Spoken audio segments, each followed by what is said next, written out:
My topic today is, as you already said, managing Kubernetes clusters. And before I go into details about Kubernetes, I want to speak a tiny bit so that we're all on the same page around containers, or about containers. And the great thing about containers is that containers make it very easy to deploy and run your applications in a self-contained way. How they're doing this is that the application that you have, you can bundle into a container image together with all the dependencies that the application has. So if you think about PHP, you can create a container image that contains your complete PHP code, including all the libraries that you need, everything that you install with Composer, with the exact version of the PHP runtime that you need and all the PHP extensions that you need in the exact version with all the libraries that you need. And all of that can be bundled together into one container image.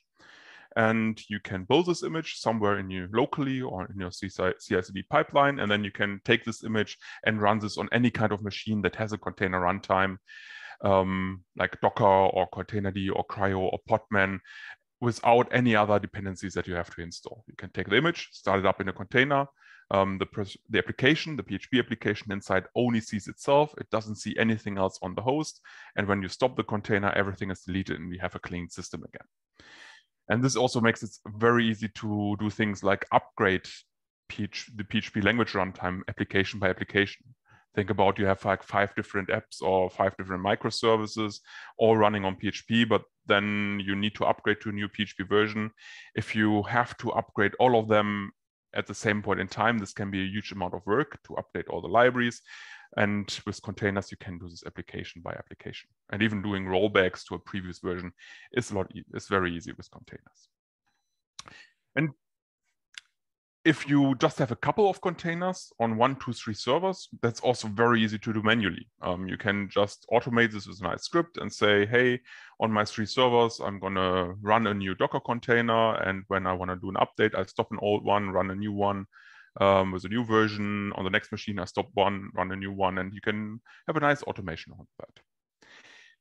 Usually, though, if we look at applications in real life, a system does not look only like this, that you have 2 servers and 2 or 3 containers running on them. It looks more like this. You have dozens of servers or hundreds of servers and dozens or hundreds of applications. You have a monitoring system, log system, different microservices, and you have internal applications that you also want to run. Maybe you have a GitLab running somewhere or a small block in it that you have to run in addition to your website. And then it can become really complicated to manage all these containers, to decide which container should actually run on which server, to configure the networking and load balancing in between, and maybe also do some security permissions there, and even to automate all of that can become quite of a hassle. And that's where Kubernetes comes in. What you get with Kubernetes is a standardized cluster platform that you can install on anything from 1 to hundreds of servers, which form then a cluster and provide a standardized API in the end to start and stop containers. And the great thing is that Kubernetes nowadays is so versatile that it not only runs in these more traditional cloud or data center environments on premise, but you can also run it on your developer laptop to have also a Kubernetes cluster in your development environment to test things out, or also in more non-traditional IoT and edge scenarios. Think about in this picture 5G cell towers, or maybe in a department store, they also have a couple of servers there, and maybe want to manage the software the same way they're doing in the data center or in the cloud, or in factories, on industry PCs, self-driving cars, trains. Basically, wherever you want to run software, containers can be a way to standardize the packaging, and Kubernetes can be the way to standardize actually managing and running the containers on the environment. And Kubernetes then makes the differences between all these different environments, takes them away. And from a usage point of view, it is a standardized API that always looks the same, even if the infrastructure under it is completely different. And Kubernetes not only takes care about starting and stopping in containers, but also about configuring the network in between, about load balancing, health checks, security policies, auto-scaling depending on the load you're getting, role-based access control, backup and disaster recovery, and much more. If we have a look a bit closer of how such a Kubernetes architecture in a cluster looks like, this is a very simplified diagram. Here on the left side, you have the user, and the user can then use the Kubernetes API or command line tool to interact with the whole Kubernetes cluster. And this is done by connecting to the middle of this diagram, which is the Kubernetes control plane. And the Kubernetes control plane has a REST API where you can tell the Kubernetes cluster, hey, this is how you're supposed to look like. This is the containers you should start. This is how the networking should be configured. The Kubernetes control plane in the middle then stores the desired state that you are telling Kubernetes to be in its own storage. This is this is an etcd, which is the distributed key value store.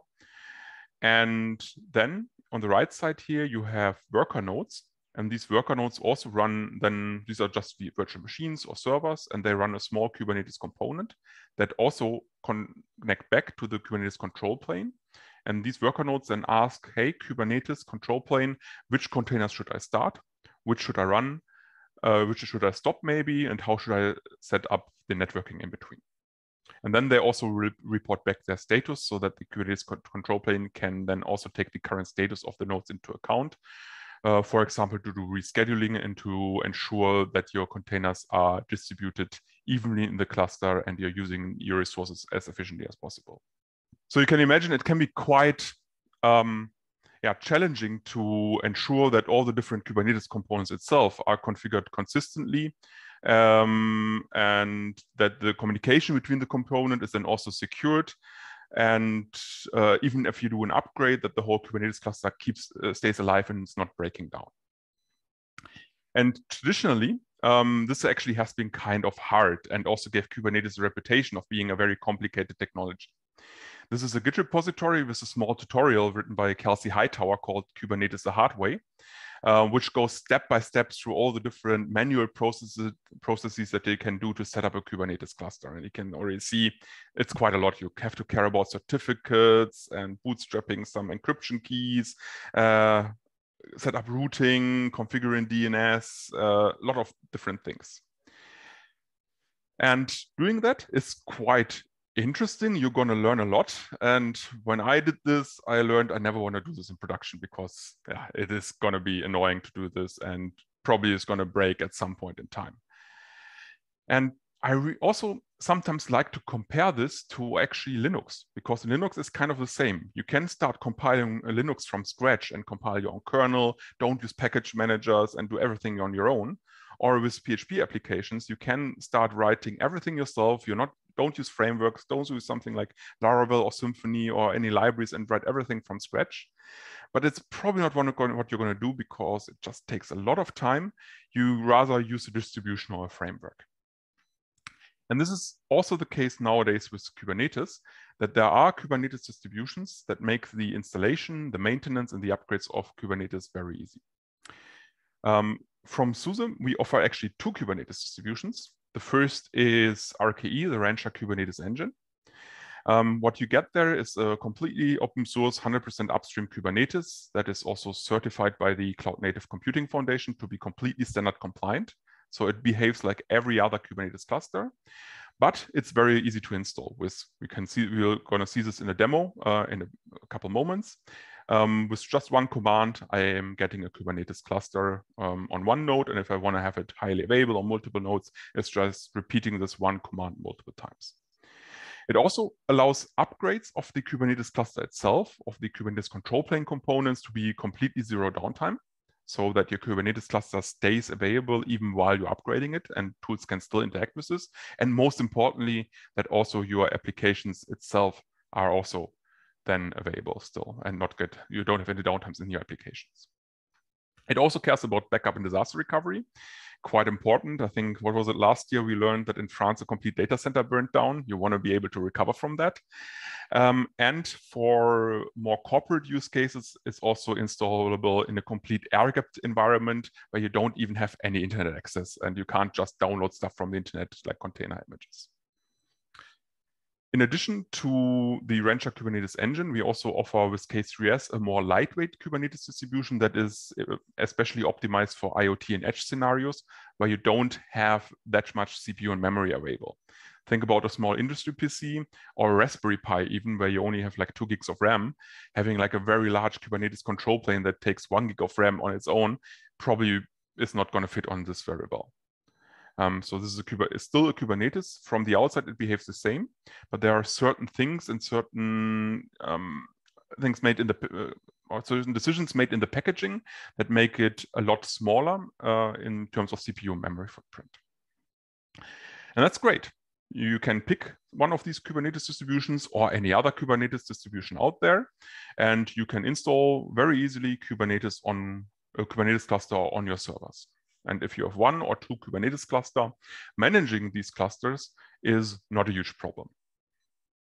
But oftentimes what I'm seeing is that it's not in the end, when you actually start using Kubernetes on your organization, you not only have 1 or 2 clusters, you quickly end up maybe with a dozen clusters. And I think you mentioned earlier that you had 10 clusters already managed, and that can become already quite challenging, managing 10 clusters and keeping the lifecycle alive, upgrading them, ensuring that you follow all the patches, that then ensuring that the access control is configured consistently, that policies are configured consistently across all of these clusters.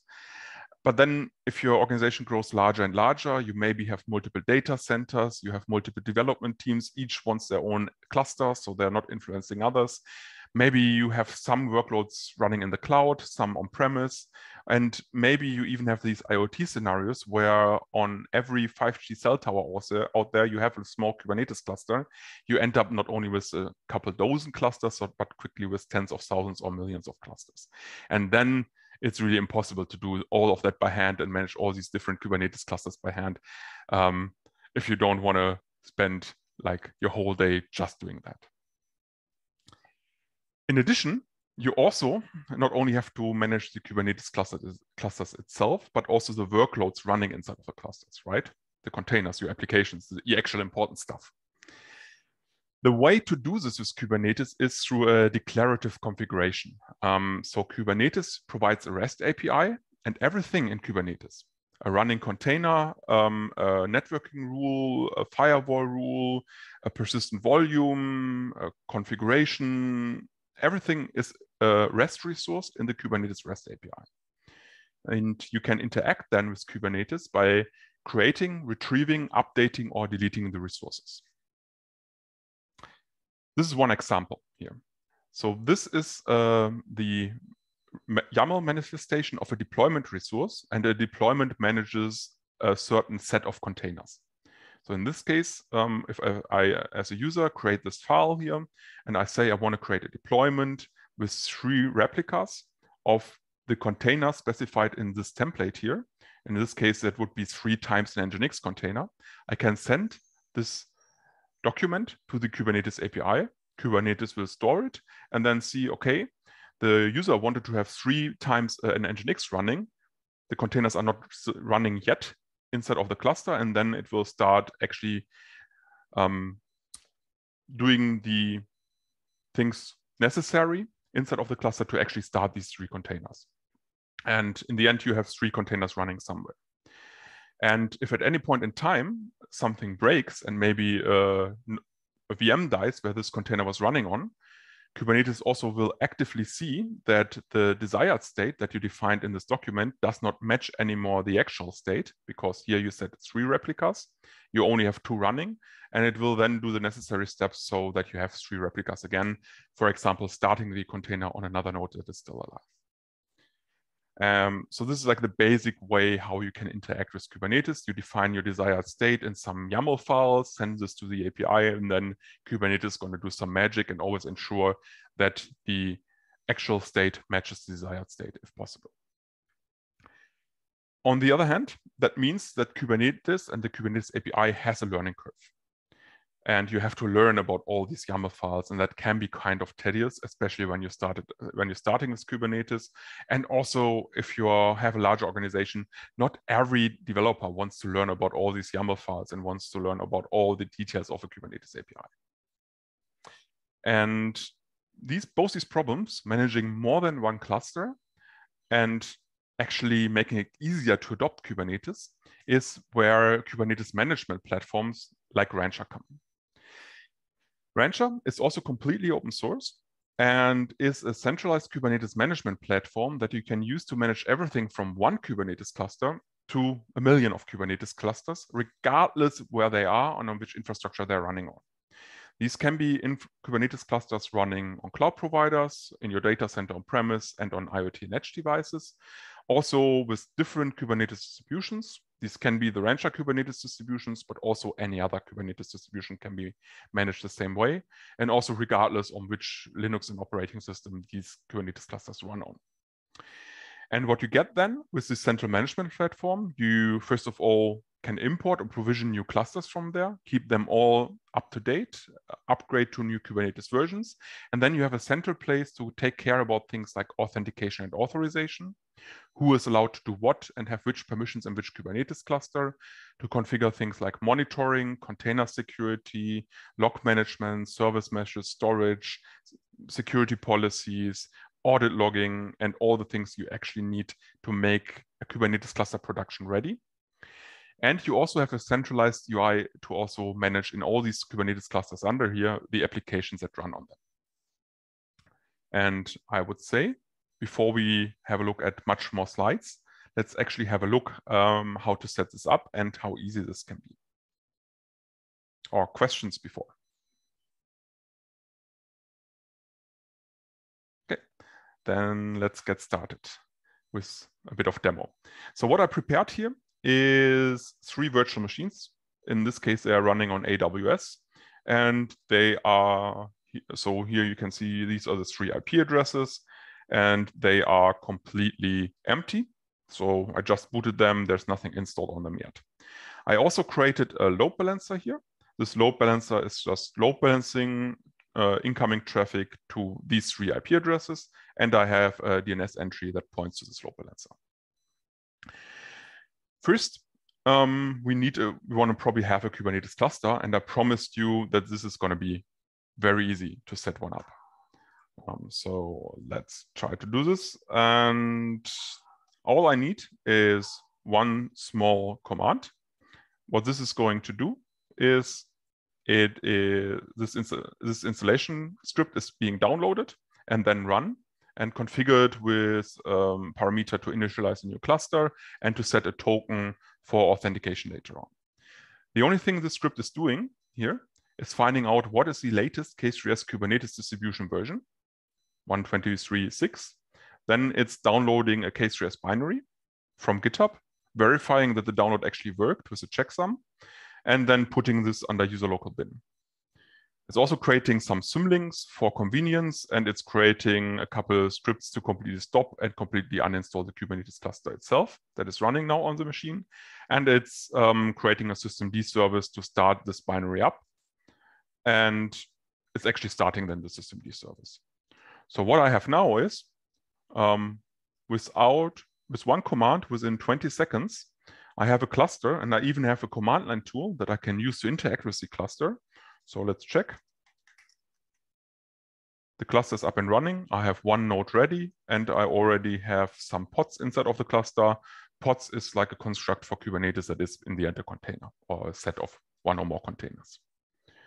And there are a couple of internal system components like an internal DNS server, a load balancer, and traffic as a reverse proxy for incoming traffic already inside of the cluster.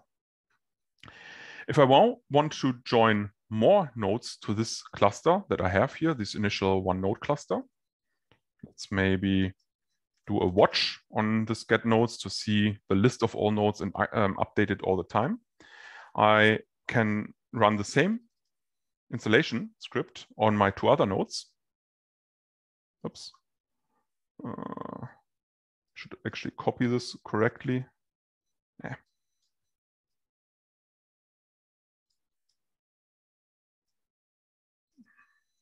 Okay, the same installation script on 2 other nodes. Let's just execute this. There is just 2 differences. Instead of initializing a new cluster, I'm telling the script to join an existing cluster. And this is the IP address of this existing cluster. And I'm then also saying, hey, please authenticate with the same password. And now we have a 3-node cluster. The other 2 nodes are just coming up. So this is Kubernetes. I have a Kubernetes cluster. I can now start using this and using the Kubernetes API to interact with this. I probably don't want to do this all manually, but I maybe want to now actually use Rancher to install, or I want to use Rancher to then also have an easy way to interact with my cluster. Let's maybe skip this here. And installing Rancher is also not much harder than creating such a Kubernetes cluster, because Rancher in the end is just a workload that runs inside of a Kubernetes cluster. Let me switch over to a different window. Okay, and Kubernetes, maybe one more information important for you to know. Kubernetes also has a package manager that makes it easy to install complete application inside of a Kubernetes cluster. And this one is called Helm. And in order to interact with or use Helm with a Kubernetes cluster, I need to have an additional command line tool, and I can install it on any machine. So I'm going to pick just the first one here, the first VM that I have. I'm going to make this a lot bigger here to have a bit of more visibility. And I forgot to copy and paste the command, but that's no problem at all.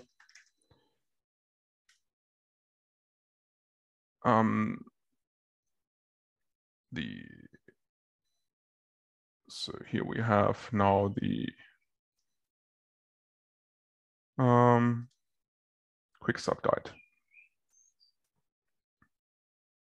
Installing Helm. Sorry, I forgot to prepare the command and actually copy these 3 lines here. So installing the Helm command line tool is very easy. It has either I can download in a Go binary, or I can just go here, download a script that finds out what the current version of Helm is. So let's execute this. So it's finding out, okay, this is the latest version of Helm. And it's also just installing this binary inside in your Docker bin. And next, or last thing, to use this binary and connect it to my Kubernetes cluster, I need to tell the Helm CLI where to reach my Kubernetes cluster. And this is done by exporting a small environment variable to my shell with a path to a file that points to my Kubernetes cluster. So this kubeconfig is a standard construct in Kubernetes, and it's a file that basically tells every client tool that interacts with the Kubernetes API where is the Kubernetes API available and how to authenticate against the API. And now I can first of all use the Kubernetes API and the Helm CLI to, for example, list everything that is installed in the cluster. There are already 2 applications running inside of this cluster. This is because K3s internally also uses the Helm package manager for these add-ons like this traffic proxy. And then once I have now everything set up, I can start adding repositories to my local Helm index. This is similar to, if you're familiar with apt, that you can add repositories to your apt index or for dep and debian packages, and then you can use this index to install applications from that. The first application I'm actually adding is not, or the first repository I'm adding is not the one from Rancher, but from Jetstack. Jetstack is a company that created a tool for Kubernetes to manage Let's Encrypt certificates very easily. Maybe you're familiar with certbot. So what you can do there, you can say, for this URL, I want to get a TLS certificate, and then you will automatically get it. And once I added the repository locally to my index on this machine, I can then say, hey, in the Kubernetes cluster, please install from the JetStack repository that I added here, Cert Manager, inside of the Cert Manager namespace. Namespaces in Kubernetes are kind of like a folder structure, so that I can have different namespaces and give different permissions to different namespaces to maybe segment my cluster into different parts and have a multi-tenancy system if I wanted to. Then I'm saying, okay, please install Cert Manager in the version 1.7.1. Create the namespace Cert Manager if it doesn't exist yet. And then I can configure the Cert Manager application. And I'm setting here a configuration flag called install CRD is true. Not important for now for this initial demo, what this actually means. And now we can actually check inside of our cluster, hey, let's please maybe list all pods in the Cert Manager namespace, and we can see there's now 3 different Cert Manager pods running, different containers that do different things with our cluster. So now we have a tool that can fetch ourselves certificates from Let's Encrypt automatically. And the next thing I can then do is I can add the Rancher repository to my repository index and use this repository to install Rancher inside of my cluster. And same as before, I'm saying, hey, from the Rancher repository, please install here the Rancher application into the Kettle system namespace, create this namespace, if possible, install the latest version 2.6.5. And then here I'm configuring the host name that where this application should be reached inside of the cluster later on. And this is the DNS name I created earlier that points to my load balancer. And I'm saying, hey, please use the integration with Cert Manager and Let's Encrypt. And this is basically also a very common pattern. If you want to install additional applications like a WordPress that already other people wrote, you can use these Helm charts to actually do this quite easily. So let's have a look if Rancher is up and running. So you can see there are, let's do a watch on this. There are 3 pods here. They are already running, but the status here is not ready. So 0 from 1 containers in each of these pods is ready. This means that the container is up and running, but the health checks are not reporting back that the application actually can be used. And now I have 2 from 0 running. Let's maybe wait for the third one. Okay, let's maybe also extend this and also have a look for if the Let's Encrypt certificate is actually already ready. Okay, so you can see all containers are running now, and I also have a Let's Encrypt certificate that also has the status ready true. So that means if I now open up a browser and go to my application, I'll go to this URL, I actually get a UI and I have my Rancher management interface up and running, and I get a small installation wizard that I can use now to provide my initial bootstrap password and set up then my admin user. So this is just for security so that not everyone can now go in because they know the URL and provide or put in a password and then set up something weirdly here.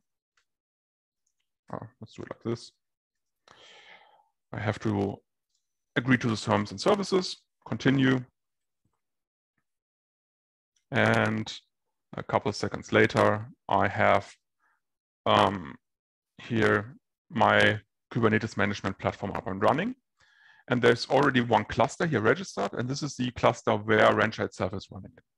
And now I can use Rancher to import new existing clusters or create new clusters directly from the interface. And before we actually have a look at this, let's show one more slide. Because a very common setup then looks like this, that you have your Rancher management server somewhere running. Keep the control plane very separated from everything where you're running your where you are running your workloads applications in, and then you can add many more Kubernetes clusters on different infrastructures to it and make them all manageable then from the same interface. So let's maybe do this and have a look at this. So here you can already see I can import existing clusters, or I can create completely new Kubernetes clusters from here, directly from the UI, if I have the permissions to do so. And how does it look like? There are multiple options. I can either give Rancher access to one of the big cloud providers or infrastructure services, so AWS, Azure, Google, but this could also be vSphere, for example, if you're running on-premise and have a VM there.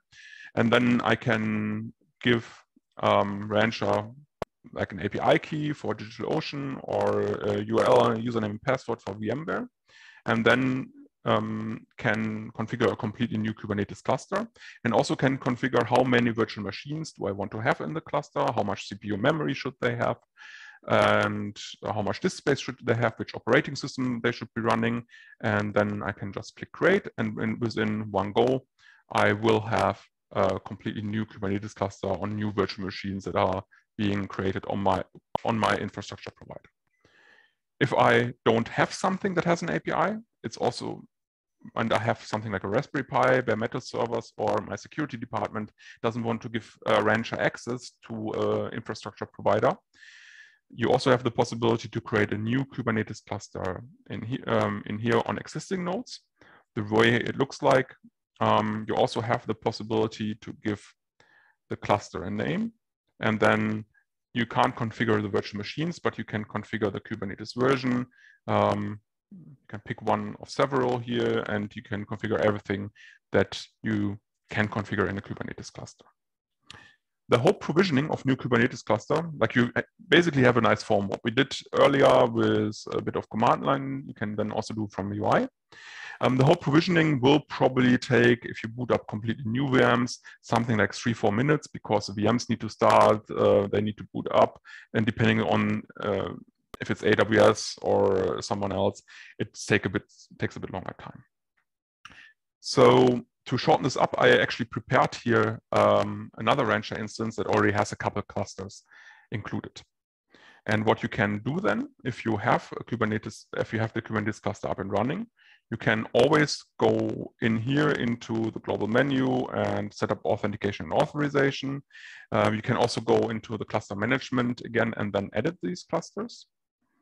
And let's maybe try to close something here, because my computer gets a lot slower than I expected. So you can see this cluster is currently running this Kubernetes version, and it was created 15 days ago. And so let's maybe edit this one that was created a bit later, but on an older Kubernetes version.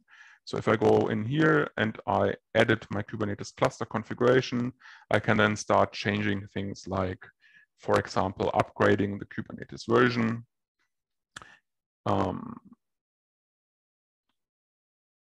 Adding more virtual machines, increasing the amount of virtual machines, or increasing CPU memory of the virtual machines, adding more pools to have different configurations inside there, and here upgrading the Kubernetes version to a new one, giving more users or more groups outside from Active Directory or LDAP access to this cluster, configuring the networking, configuring backups. I can do all the settings directly from in here. I can not only manage the cluster itself, but I can also look into every cluster. Like, for example, if you look at this demo cluster, I have, and click on it, I have then an overview. Okay.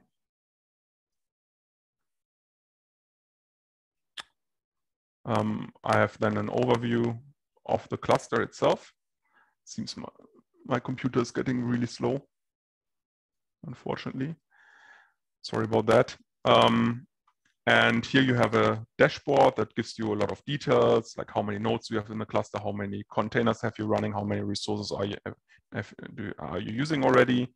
You have events from the cluster and alerts from the cluster directly available here, tons of metrics from the monitoring inside of the cluster.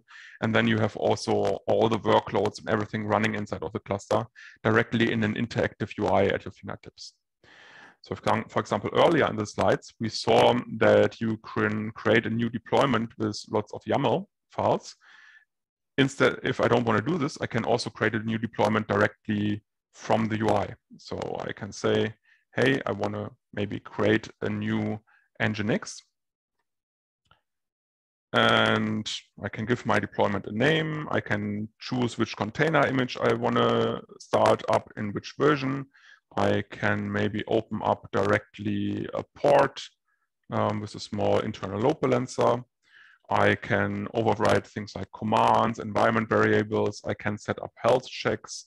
I can change the default networking. I can configure upgrade policies, persistent storage, basically everything I can configure in Kubernetes just with like a nice interactive form. And when I click create, this deployment is now being created in my cluster. So we can see this somewhere here in the default namespace. Here it is. It's coming up and running. And now I have a new deployment with a new application in my cluster. I can also click on it, see that there is currently one instance of this application running. I can quickly, if I want to scale this up, and I have the second instance running here. And I also can debug it very easily by looking at the live logs directly through the UI, or even by getting an interactive shell directly inside of the UI, instead of having to do this all in the command line to do some quick debugging and have a look what is actually running inside of the container.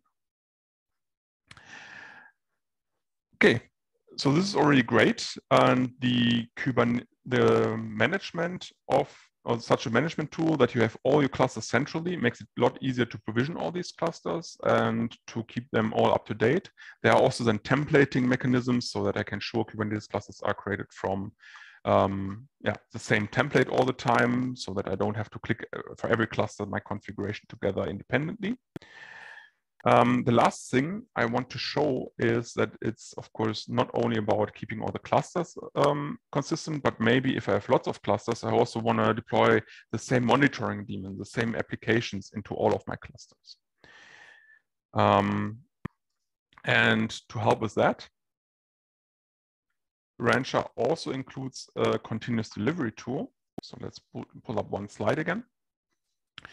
You have all your clusters in the central management system. And now you want to deploy some applications instead of the Kubernetes cluster, some policies, some firewall routes into all of the clusters or in some of the clusters, and keeps this all up in a consistent way and up to date.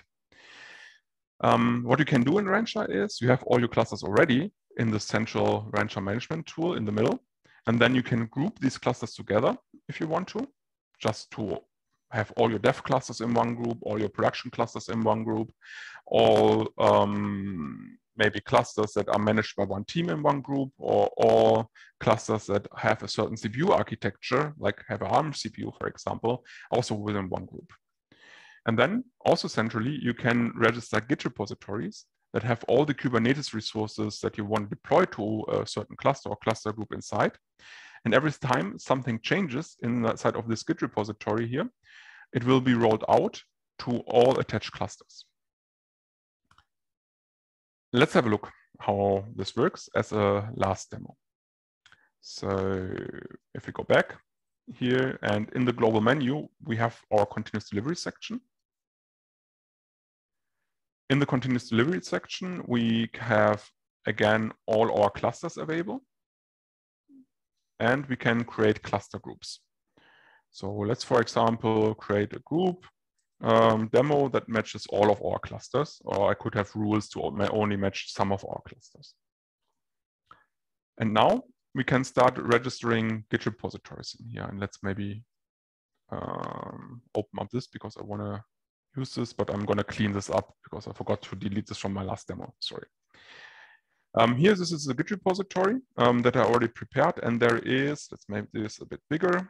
There is one subdirectory called Fleet Examples that has two other subdirectories, one called Tetris and then one called Hello World, to deploy two different applications.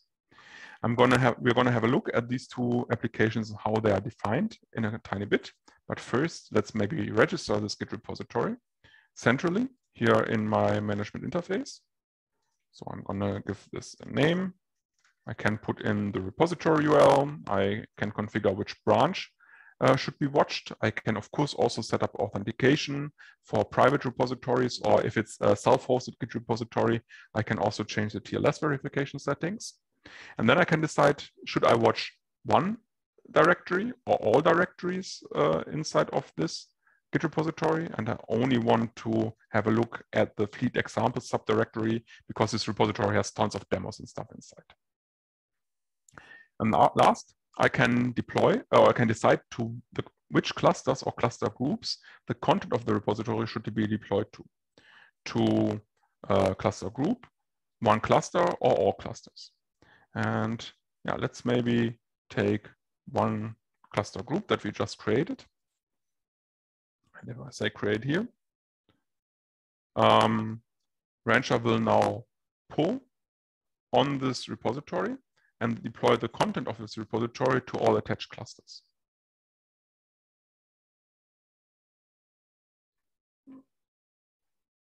And you can see these are my two applications here. And there is a Tetris application and the Hello World application. I can also see all the resources in all the clusters that are being deployed.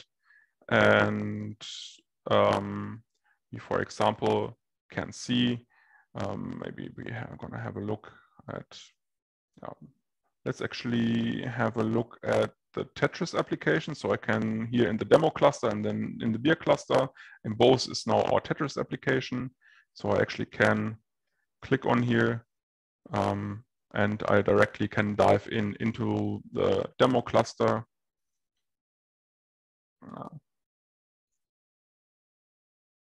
And you can also see in here if this finally loads, that the Tetris application is up and running and has been deployed, and I can even click on it and should be able to access this application as well to prove that it's actually something running in here when my computer decides to actually do something.